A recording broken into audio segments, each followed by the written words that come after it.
client, but we have some, we've done some acquisitions recently, so almost like, everything's new again. We have to convince the new team.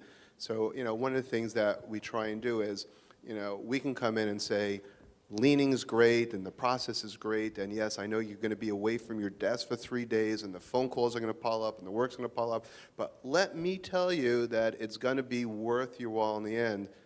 No one's buying it when it comes from senior management. So, one of the things that would work is if you bring in, since we've done it in the other side of our office, we're able to bring in their peers who've gone through the process, who've said, yeah, you know what, we've gone through it, and we dealt with that 1 week of, of heck, during that period of time, but so many things moved to Resource Pro, so many things were addressed within the IT system, and, in the end, I'm actually able to be on the phone with my clients for a longer period of time, et cetera. So if you don't have that within your office, maybe there are other colleagues, that you can bring somebody else in from another office, do you a favor, and, speak on a peer-to-peer basis.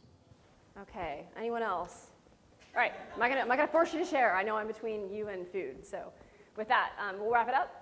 So just a couple key takeaways from today's session.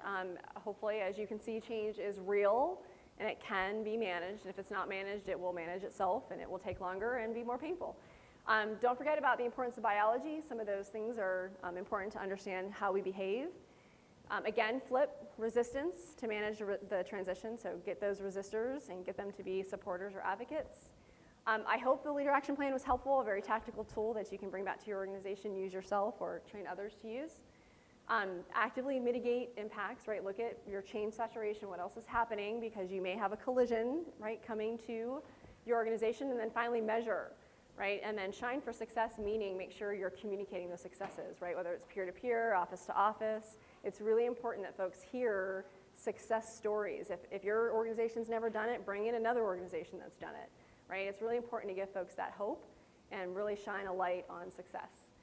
So with that, guys, thanks so much. Again, if there's 2 books I recommend you read if you're interested in this space, Switch and The Heart of Change by John Cotter. They're all case studies based on organizations. So thank you so much for your time today. I think there are certificates in the back.